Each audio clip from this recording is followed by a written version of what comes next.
Many professionals were never taught how to fully assess tongue tie, and families are often left trying to reach their breastfeeding goals without the support they actually need. If feeding feels harder than it should, I don't want you to be alone. I wrote Tongue Tie for Parents to help you understand what's happening and how to move forward with a clear, thoughtful approach. It's the same guidance I would give you if you were sitting with me in my office. It takes a holistic, functional view, guiding you through what to look for, how to think about next steps, and what actually helps. Available now on Amazon. Link is in the show notes.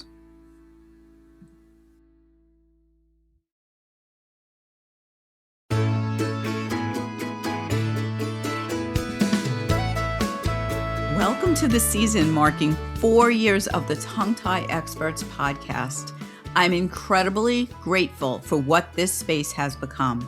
What started as a simple idea to create thoughtful, evidence-based, and multidisciplinary conversations about tongue tie, infant feeding, and airway-centered care has grown into a global community of professionals who are committed to doing better for babies and families. Over the years, I've had the honor of sitting down with parents, lactation consultants, dentists, birth and medical professionals, therapists, researchers, and educators from around the world. Together, we've explored the science, the controversy, the clinical nuance, and the very real human stories that live at the heart of this work. My hope has always been that this podcast supports you in thinking critically, collaborating confidently, caring more deeply, and helping more people. If you're new here, welcome. I'm so grateful that you found us. To those of you who have been listening, sharing episodes, and sending messages over the years, thank you. Your support is the reason this podcast continues to grow. To our guests and sponsors, special thanks to you for your incredible contribution to this mission. Let's see how long we can keep this going. Please click, follow, leave a rating or review, and share with a colleague. It truly helps this podcast reach more who need to hear these insights. Now, let's get into today's episode.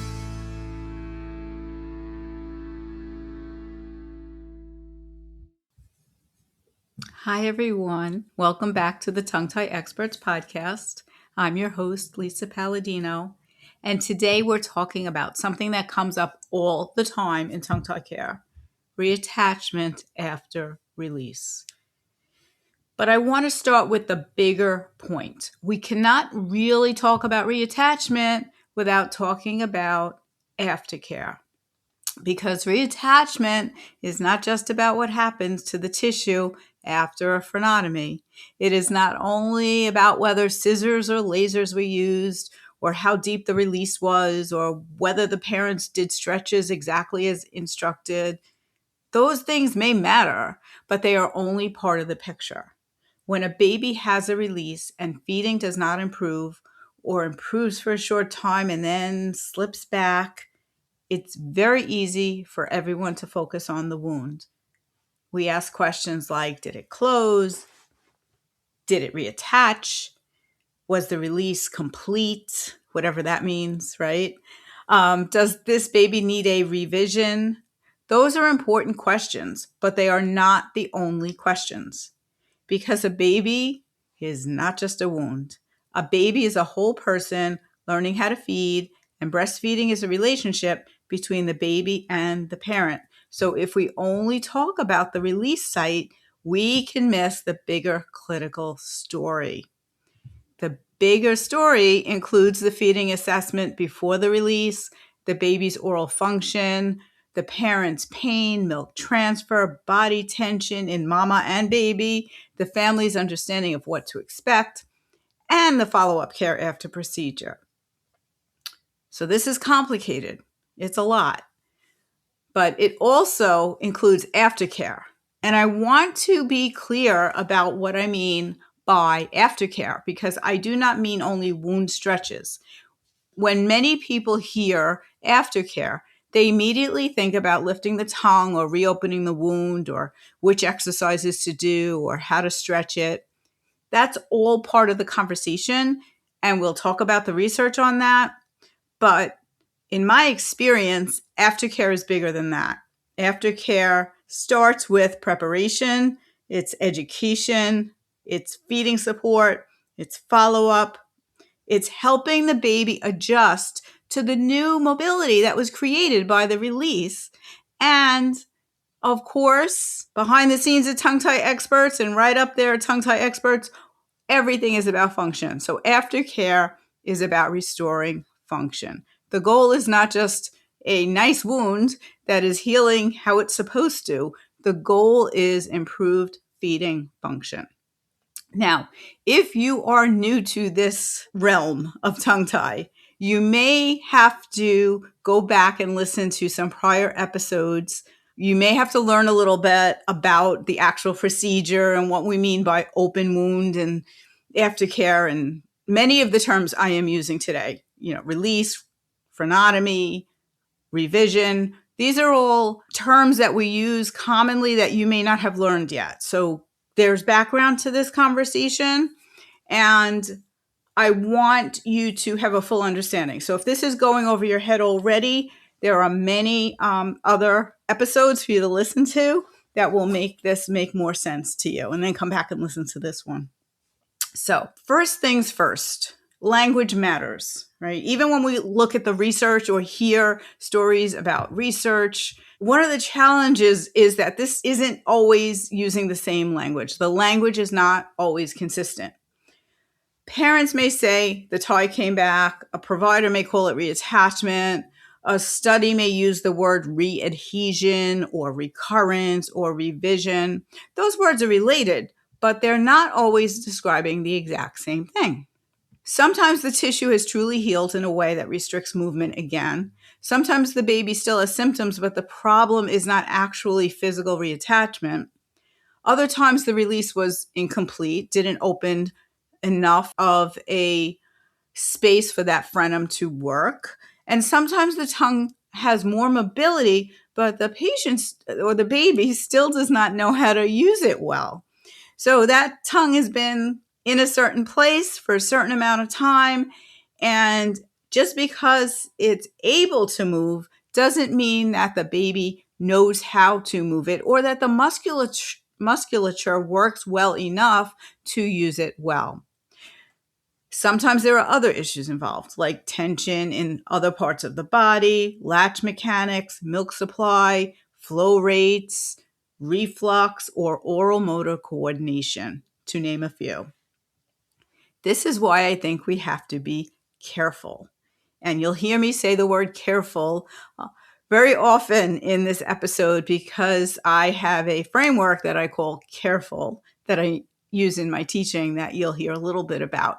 So we have to be careful, and we have to know that no matter what we do, sometimes reattachment will happen and revision can be needed. Families should not be dismissed when they say things got better and worse again. But not every ongoing feeding problem after a release is reattachment. That distinction matters because the care plan will not work the same for every baby. Some babies need reassessment by the release provider. Actually, all babies should be reassessed by the release provider. I didn't mean it like that. I mean that that's where it starts because the provider is the one who knows what that wound should look like at that particular time in the healing progress, right? But some will need, or most will need lactation support. Some will need body work, feeding therapy, or more time practicing new patterns. Some will need a revision, and many need more than one of those things. This is where clinical reasoning becomes so important and why I often talk about this complex issue as being more than a checklist, more than a cut and dry, do this, then this, because every baby, every dyad is individual. We also want to be careful when we advise families to have a revision.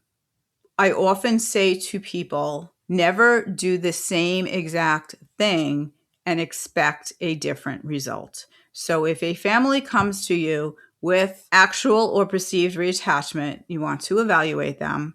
If you're the provider, if you're the functional provider, you can evaluate the function just like before. You do an assessment, right?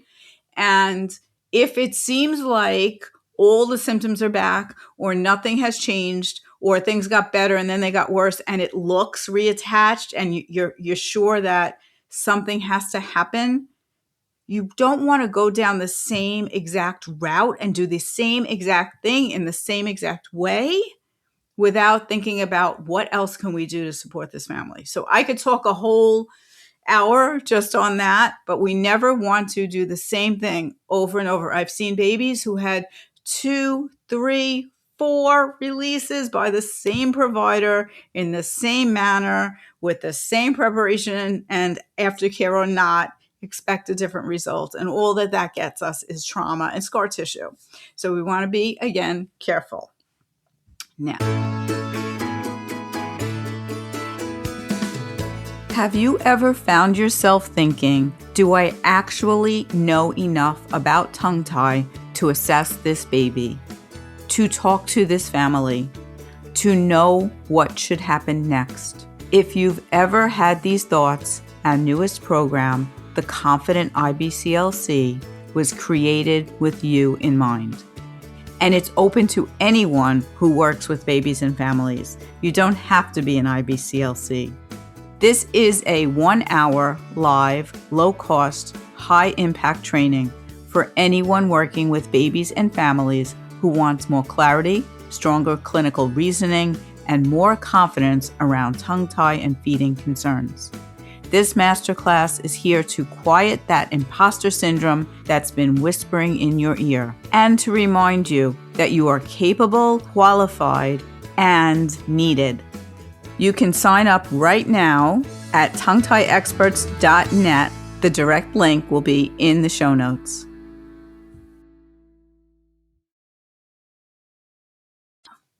The research on tongue tie release in breastfeeding is already complex. The research on reattachment and aftercare is even more confusing. Studies use different terms, right? Back to language again. They use different definitions. They include different providers and different techniques. Most of the research I'll talk about today is with scissor techniques, which shouldn't matter, but how do we relate the results of post-op care of a scissor release with that of a laser release, right? It's different types of wounds on the tissue in the mouth. So this can be really confusing. Also, follow-up timing varies in these studies, and aftercare protocols vary, and what they call aftercare isn't always defined, and the outcomes being measured are not always the same. So this matters because a baby can have feeding symptoms after frenotomy for many reasons. The release may not have been complete. The wound may be healing in a way that limits mobility. The tongue may have more range of motion, but the baby may still be using old compensatory patterns. There may also be unresolved challenges with latch, milk transfer, maternal pain, supply, flow, reflux, body tensions, scheduling, bad habits that the family may have fallen into that don't support good breastfeeding, or just oral motor coordination. So when a family says, I think it reattached, we need to listen carefully, not dismiss, panic, or jump to one answer. We need to reassess because what the family is describing matters. A baby who improved and then regressed is giving us important clinical information, but we still have to interpret that information very carefully. That is why I think the best conversation about reattachment is not just, did the tissue stick back together? The better conversation is, what has happened with the function? So I want to share what I changed in my own practice because this topic is not just theoretical for me. Earlier in my tongue tie work, I was very focused on identifying restriction and helping families to get to an appropriate release provider when release was indicated and doing that quickly. That was important, of course, but over time, I started to notice that the babies who did best were not simply the babies who had the best looking release. They were the babies whose families were prepared. They were the babies who had feeding support around the procedure, not just the procedure itself. They were the babies who had body work, whether it be manual therapy such as chiropractic or osteopathy or cranial sacral therapy, or if they needed other oral motor help, SLP in the picture, etc., etc. They were the babies whose parents understood what improvement might look like, what healing would look like, and when to reach out. And they were the babies who were followed closely enough that we could adjust the plan before small problems became bigger ones. When I shifted my focus from release to whole care plan, my reattachment rates dropped dramatically. I want to say that carefully. I am not saying reattachment can always be prevented. It cannot. Everyone heals differently. Procedures vary, techniques vary, tools vary. Families have different levels of support, different stressors, and different circumstances. But in my practice, once I started using a more structured functional approach, I saw fewer babies needing revision and fewer families feeling upset after the procedure. That is one of the reasons I develop and teach the careful approach, because careful is not just about deciding whether a tie is present. It's a framework for thinking through the whole case. It starts with C for concerns, listening to the parents' concerns, because the story gives us information we cannot just get by looking under the tongue. We assess the whole breastfeeding dyad. That's the A in careful assessment. And not just tongue appearance, but feeding function, latch, milk transfer, comfort, etc. Then we relate the symptoms, CAR, right? The R is relate. We relate the symptoms to possible causes. This is the part that keeps us from jumping too quickly to one explanation. If a baby is still struggling after release, we do not automatically assume the tie reattached. We also do not automatically dismiss reattachment. We step back and think about what else might be contributing. Maybe this is just the way this baby is healing. Maybe this is function. Maybe this is habit. Maybe it's tension. Maybe it has to do with milk supply. Maybe this is incomplete release. Or maybe this is truly recurrent restriction. And then we educate, which is the E in careful.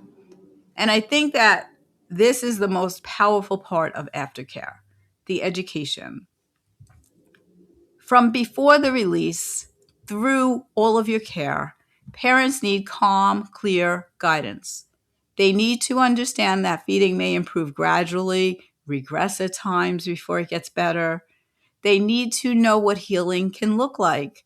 They need to know when to reach out, and they need to know that if things feel hard, it does not mean they failed. When we focus on function, it's the heart of it. After a release, we're not just trying to see if the wound stayed open. Let's go back to the initial assessment. At the initial assessment, I always make a list of concerns, which is, again, the first letter in careful, C for concerns. And before I refer to provider for evaluation for that release, I always make a list of the symptoms and concerns that are the reason for the referral for the evaluation. Then, when a parent reaches out with reattachment concerns, I review the list with them. In my experience, this is how we come to a conclusion of need for evaluation for reattachment. So let me give you an example of that. If I have in my note that infant is suffering with reflux, mom has nipple pain, and the baby is nursing 10 times a day and just gaining enough, not really making any great milestones in gaining, it's a little sluggish. Mama comes back and says, I think there might be reattachment. I don't think this worked. This was an actual case. And I went to my list and I said to her, well, are you having any more nipple pain? And she said, oh, no. It only hurts sometimes, and mostly the pain is gone. And then I asked her about the reflux, and she said, oh, no, he's not spitting up anymore. And then I asked her about the weight gain, and she said, well, I haven't had him weighed yet, but he is nursing for longer periods of time, but less often during the day. So when I let her realize how much her function and the baby's function had improved, she felt better about the whole thing. She realized that things were actually headed in the right direction. Also, you want to think about the careful with the R being for referral. That reminds us that no one provider does this work alone. We have to understand our role, refer when appropriate, and loop back. The referral to a body worker has also been key in preventing actual reattachment in my practice. Preparation by a skilled manual therapist always makes a difference in outcomes in my practice. And then the loop back piece is so important because care does not end at the procedure. Families need follow-up. The plan needs to be adjusted, and the baby's function needs to be reassessed over time.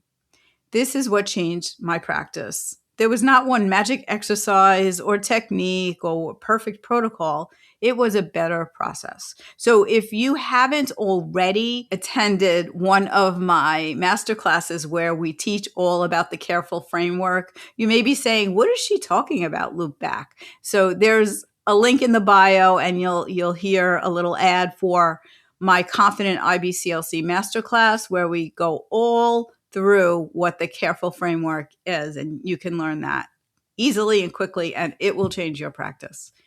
So with that clinical foundation, let's look at what the research says. And I want to hold the research carefully because this is an area where the evidence is still evolving. The studies we have do show that revision, reoccurrence, and readhesion happen.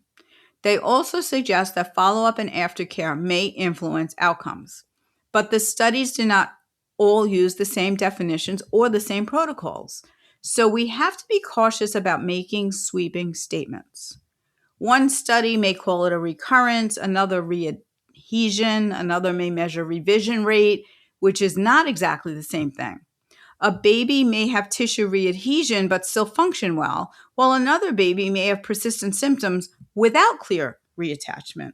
So rather than looking for one simple number or one universal rule, I think the research invites us to ask a better question. How do we support babies and families after release in a way that protects healing, supports function, and reduces the need for revision whenever possible?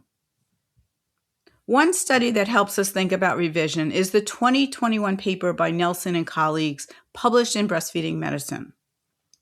They looked at 369 breastfeeding infants after lingual frenotomy and found an overall revision rate of 9.2%. The interesting part of this study was the timing of follow-up. Babies who were seen 1 week after the procedure had a lower revision rate than babies who were seen at 2 weeks. The 1 week group had a revision rate of 5.2 compared with 12.7 in the 2 week group. To me, the important message is not that every baby needs the same exact follow-up schedule. The message is that early reassessment matters. If a family is struggling, if healing is not progressing as expected, earlier support may allow the team to intervene before the family ends up needing a full revision. And clinically, that makes sense. A lot can happen in the first week after a release. Feeding patterns are changing. The baby is adjusting. Parents are trying to follow instructions, often while sleep deprived and emotionally exhausted. If they are left alone during this window, small problems can grow quickly. And this study reinforces something I say often. Frenotomy is not the whole care plan. The release may be one part of care, but follow-up is where we see whether function is actually improving. Another important study is the 2022 paper by Bandarkar and colleagues published in Maternal and Child Health Journal. This study looked at post-frenotomy massage in infants with ankylosing and asked whether massage improved breastfeeding or reduced recurrence. Their conclusion was that breastfeeding improvement and recurrence rates were similar between the massage and the no massage groups. They also found that adherence was a challenge, that fewer than half of the families who were advised to do massage actually carried it out as recommended. That's important because aftercare has to be realistic. We cannot evaluate an aftercare protocol only by asking whether it sounds good in theory. We have to ask whether parents can actually do it. We have to show them how to do it. We have to consider whether it causes distress. We have to consider whether it supports feeding or interferes with feeding. And we have to remember that the parent's ability to perform aftercare is not simply about willingness. These are often families that are already stressed. They are dealing with painful feeds or weight concerns or pumping and bottle supplementation, exhaustion, anxiety, conflicting advice, and whatever else is going on socially for them in their world. So if aftercare is painful, confusing, or frightening, adherence is going to be difficult. So this study is a reminder that aftercare recommendations need to be not only evidence-informed, but also humane and practical. And another point I want to make about this study is there was no real description of what was meant by massage. And most of us who do this work have stopped recommending vigorous touching inside the wound. We stopped recommending that years ago. And that's what massage sounds like to me. So they are trying to equate massage and stretching in this study. And I don't know that you can do that. So we take from it what we can and move on. More recently, a 2025 study by Miller and colleagues looked at stretching exercises after a lingual frenotomy in infants. This was a prospective interventional study and included breastfeeding infants.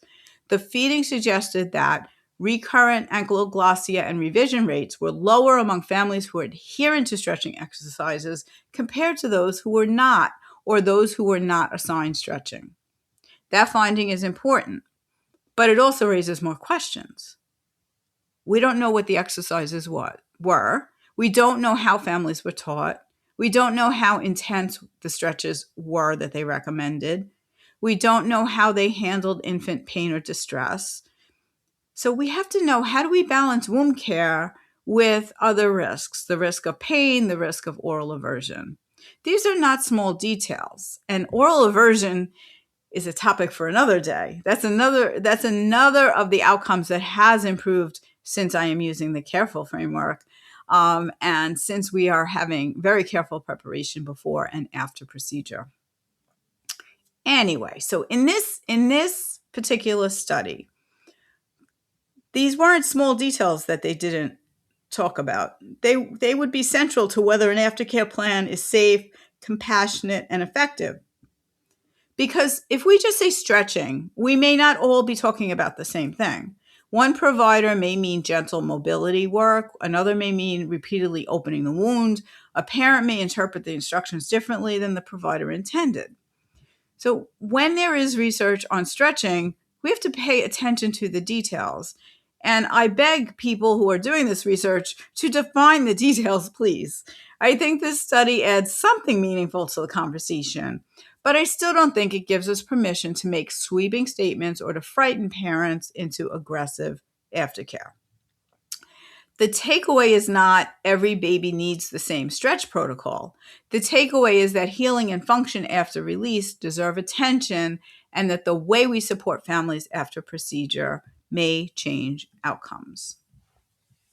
Let's talk a minute about the 2024 American Academy of Pediatrics clinical report on ankylosing and breastfeeding infants. Now, there is a complete and total episode in which I discussed this clinical report. Go back and listen if you have the stomach for it. I was not really a fan of the whole report, and the clinical guidelines were lacking, but we have to mention it here because the pediatricians need to have a say in this, and we need to invite them to the table. So the AAP cautions against post-frenotomy stretching exercises where parents repeatedly open the wound to prevent reattachment. They raise concerns about pain and oral aversion. And that guidance is significant. And this is where many clinicians may feel stuck because the conversation is not simple. Some research suggests that structured exercises may reduce readhesion or need for revision. And one study did not show clear benefit from massage, but the AAP cautions against wound opening stretches. Clinical practice varies widely. Release providers often have different protocols, and families may receive very different instructions depending on where they go. So what do? I think we acknowledge that the evidence is still evolving. We do not pretend there is one universally agreed upon protocol. We do not shame parents who could not do stretches. We do not dismiss parents who say their baby seemed worse with aggressive aftercare. We always listen to those concerns. And we have to make sure we don't ignore the possibility that some babies may develop recurrent restriction or need for revision. We hold the nuance. We find more food for thought in the International Consortium of Oral Ankylofrenula Professionals Practice Guidelines for Ankylofrenula Management. So I shorten this, as everyone does because it's a mouthful, ICAP. The ICAP guidelines emphasize that follow-up after ankylofrenula release should be planned, team-based, and function-focused, not left to chance. The guidelines recommend that post-surgical monitoring include comparison of pre- and post-operative function, including changes in appearance, oral mobility, feeding, or other functional outcomes, and caregiver adherence to any care plan. ICAP states that the treating surgeon should monitor healing until reattachment is avoided and surgical outcomes are maintained. Follow-up should be guided by the functional goals of the procedure, especially whether oral tissue can function well after surgery without regression. Since there are no standardized follow-up procedures, ICAP suggests soft tissue healing follow-up for about 2 to 4 weeks post-surgery. ICAP also notes, as we've said here, and we see in the research that I looked at today, there is no consistency in active wound management, and that wound management should be guided by a licensed medical professional or surgeon. The excerpt specifically states from ICAP that active wound care is not within the scope of practice for many professionals, including IBCLCs, SLPs, physiotherapists, and orofacial myofunctional therapists. For pre- and post-operative exercises, ICAP says evidence and consensus remains limited. Exercises, when provided, should come from licensed health professionals with experience in oral anatomy, physiology, and functional assessment. Caregivers must receive clear instructions, and providers should consider the patient's age, tolerance, compliance, and the caregiver's ability to carry out the plan. So when I put these papers and studies together, they do confirm what I have seen clinically. Aftercare matters, but aftercare cannot mean the same thing for every baby. It cannot only mean wound stretches. It cannot only mean come back if there's a problem, or handing parents a sheet of instructions and hope they figure it out at home. True aftercare means preparation before the procedure, clear education, functional feeding support, wound awareness when appropriate, early follow-up, team collaboration, and individualized adjustments when feeding is not improving. That's what changed my practice. That is why I believe my reattachment rates have dropped. And because the release was no longer an isolated event, it became a part of a complete care plan. I also want to reiterate, I'm not saying my approach eliminated reattachment completely. It can't, because biology is biology. Babies heal differently, families have different circumstances, procedures vary, and sometimes we will still need a revision. But what I am saying is this: when we prepare families well, support function, monitor healing, and follow up early, we reduce the chances that families will have to have revision of the frenotomy. For professionals working with breastfeeding babies, I think this topic is an invitation to widen the lens. If a baby is struggling after release, we need to resist the urge to make the story too simple. It may be reattachment or incomplete release, or the way the wound is healing, or persistent compensation or body tension, or it may be a feeding issue that was there before the release and still needs support. But it may be more than one thing. That is exactly why interdisciplinary care matters. The release provider has a role, as does the IBCLC, the pediatrician, and depending on the baby, certain body workers, SLPs, OTs, and other professionals. And when that team communicates well, the family is less likely to feel that they are passed around without answers. They are going to feel supported. That's why I think professionals need a framework, because without a framework, it is easy to overfocus on anatomy or overfocus on the procedure or the aftercare protocol. The careful approach helps us to step back and think through the whole picture. It helps us ask, what is the family experiencing? What is the baby actually doing at the breast? How is function changing? What else could be contributing? And what does this family need next? That is better care. And for families, I might explain it this way. Sometimes after a tongue tie release, the tissue can heal in a way that limits movement again. Sometimes symptoms return because the baby still needs help learning to use the tongue differently. And sometimes there are other feeding issues happening at the same time. So rather than assuming one answer, we want to reassess feeding function, tongue function, healing, and the whole picture. That kind of explanation is honest without being scary. It validates the parent's concern without jumping to conclusions, and it avoids blame. Because I'm going to repeat it again. If a baby needs revision, that does not mean that the parents did anything wrong. I have heard some providers talk about aftercare and parents being compliant or non-compliant. They are caring for a real baby, often in a very stressful situation. They need guidance, not guilt. So, here is the big takeaway. Reattachment prevention is not just about keeping the tissue apart. It is about helping function come together. We need to remember why the baby had the procedure in the first place, not to create a wound, not to achieve a certain appearance, but to improve tongue mobility and feeding function.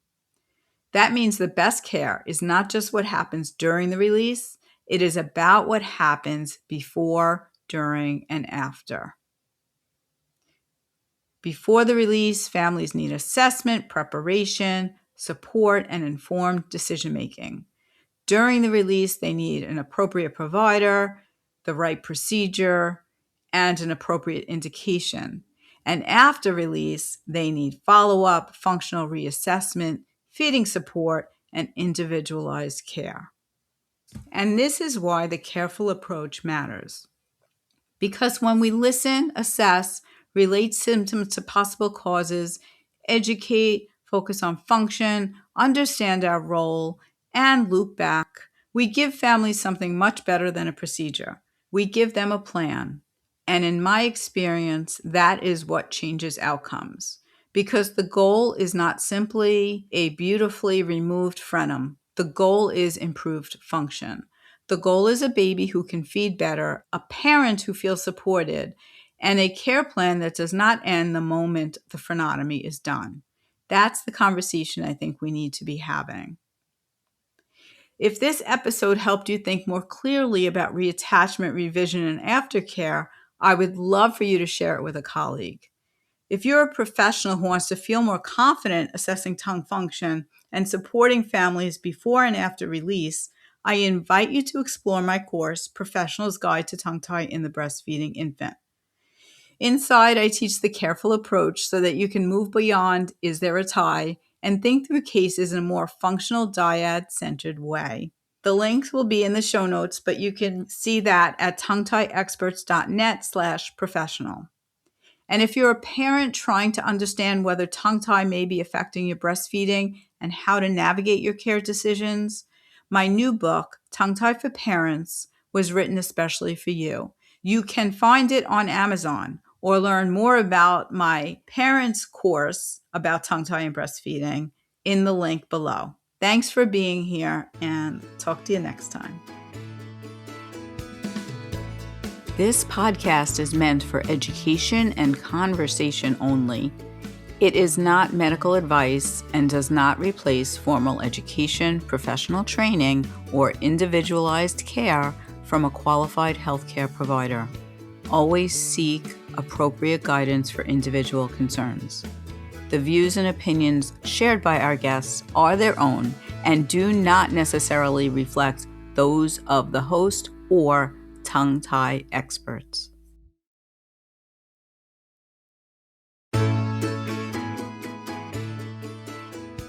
Many professionals were never taught how to fully assess tongue tie, and families are often left trying to reach their breastfeeding goals without the support they actually need. If feeding feels harder than it should, I don't want you to be alone. I wrote Tongue Tie for Parents to help you understand what's happening and how to move forward with a clear, thoughtful approach. It's the same guidance I would give you if you were sitting with me in my office. It takes a holistic, functional view, guiding you through what to look for, how to think about next steps, and what actually helps. Available now on Amazon. Link is in the show notes.